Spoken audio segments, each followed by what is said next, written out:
Have you come to offer aid? Or do you stand among the wounded? If so, do not let fear grip your heart. Your time will come. Trust the will of the word, and you shall shine. I am but an empty vessel, yearning to be filled with the sacred joy of the word.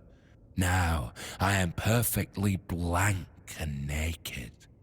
Alone I lie in this cold place, silently watching, patiently waiting. But soon, all shall be perfectly splendid. I have been marked, a gift given to me so that I may pass it on. Tell me, do you wish to become a hollow shell, an obedient corpse, able to hear the voice of the one who guides us to the final act? It will take but a moment. You will feel no pain.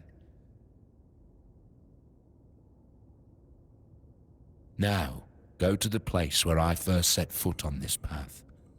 There, you will find the one who shall become your shepherd. Soon, you will be reborn.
You were awaited. In the past, in the present, and in the future. All stages have converged into one, and here you stand. Welcome, hollow shell. It is time to begin the next act of your journey. I am the one, the vessel, the bearer of grace, the giver. I have worn many names, but names matter little, except for the prophets. Kai, Kai, Kai, listener of the bleeding heart of the plague, the sanctified pilgrim.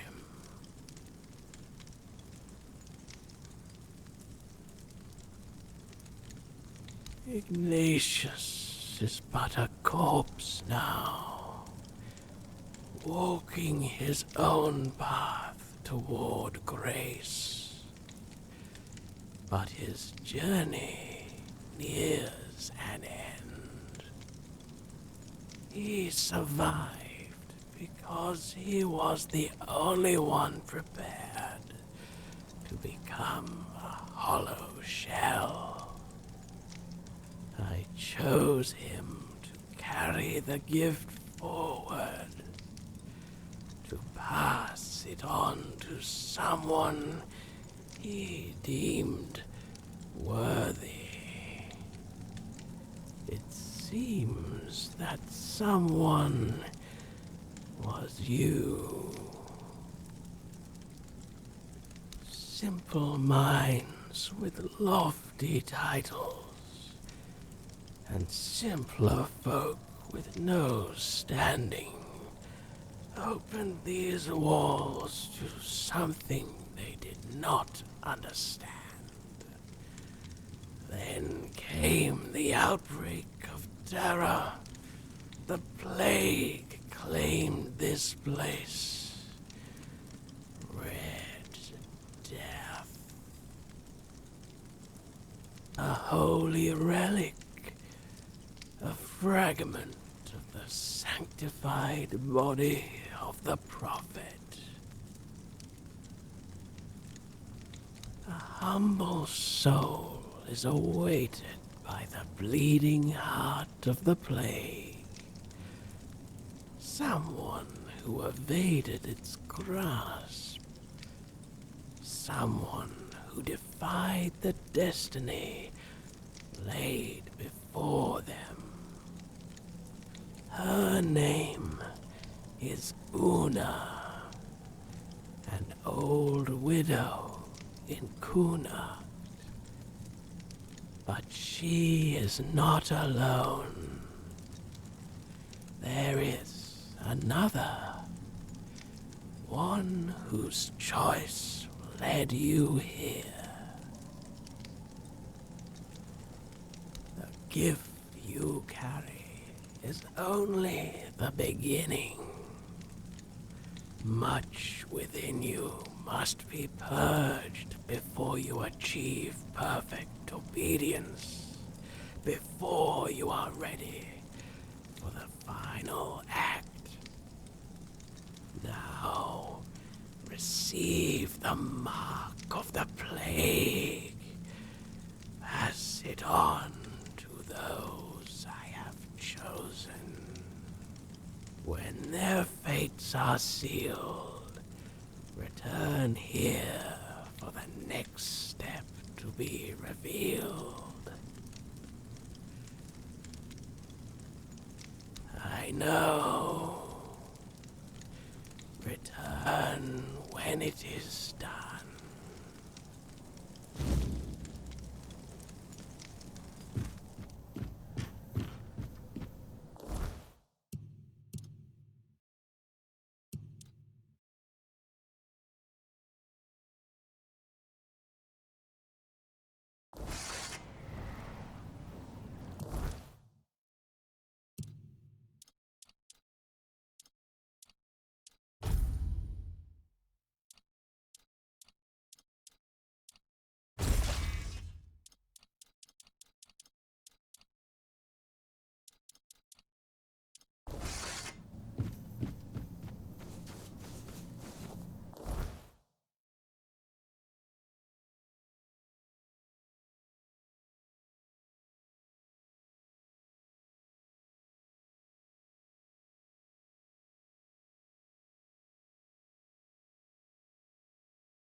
Yes? What brings you here?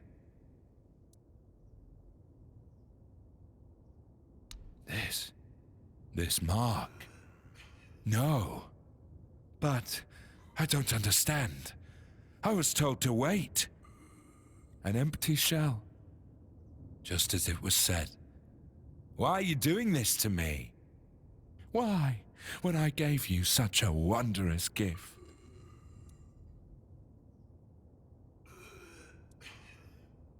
It's hard to hold faith in destiny when staring at the mark of the plague. But I must remain strong. I must remain the hollow shell, perfectly obedient. I am a corpse, anyway. Go now. Let me think.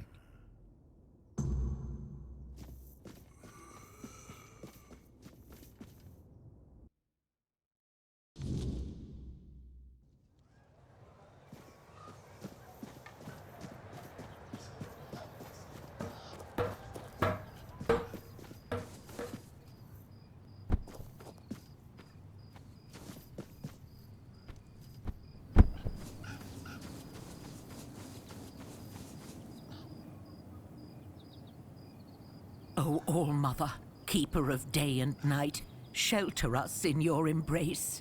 Oh, I hope I'm not bothering you. My family, my daughter, her husband, and my grandson, we all used to live in this house together. Now, I don't even know whether they're still inside. I was visiting my sister in the borough for what might have been the last time. She's 2 years younger than I am, but she's always been sickly. When I got back, the plague was already raging. The Red Priests either took the others or drove them away. Nobody can tell me if they took my family to the island asylum, or if they're all lying dead inside, with flies crawling all over them. So I sit here and pray. What else can I do? The plague's mark. So, it has come for me at last. I always knew it would. I prayed for my family, but never for myself. Perhaps this is why.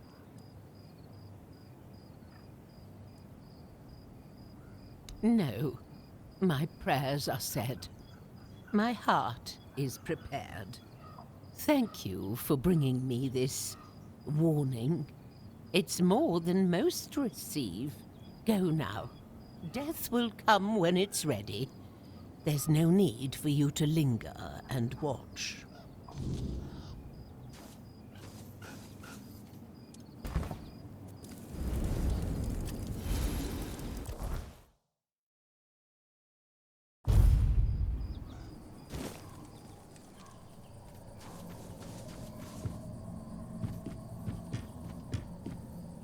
You are back. Ignatius.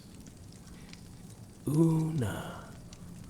These souls have taken their first steps onto the path that leads to the embrace of the bleeding heart of the plague. Soon they will begin their final act. Give it to me. Seal my fate as well. And so, my final act unfolds. Let us close our eyes together.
I'm sorry, Wanderer, but you cannot rest here.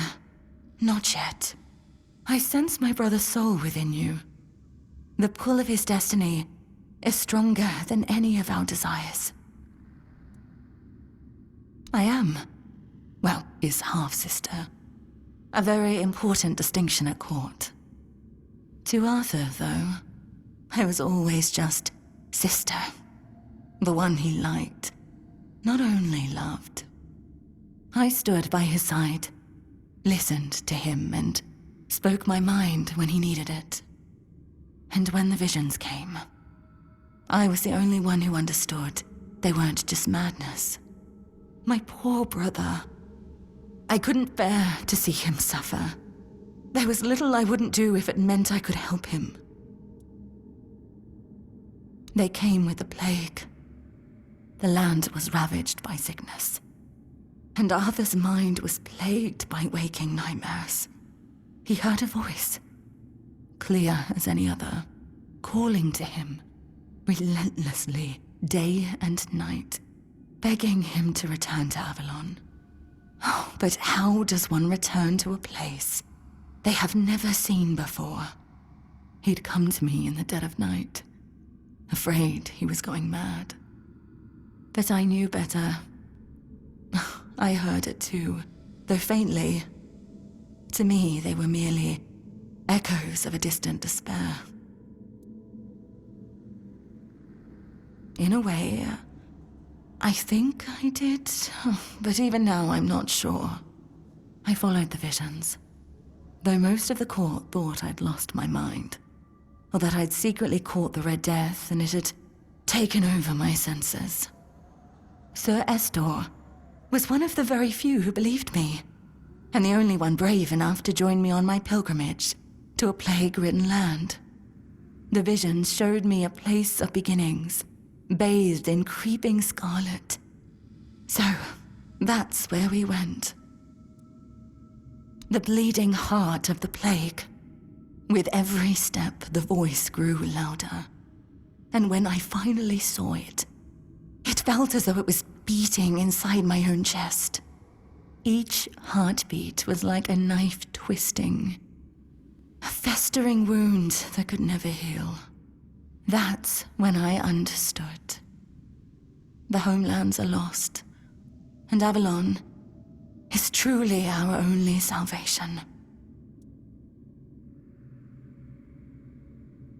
There was something almost human about it, and yet it was so terribly alien. It was like staring at your own reflection in a distorted mirror. Everything seemed familiar, yet profoundly wrong. I've had centuries to reflect on it, and I think I've almost uncovered the truth.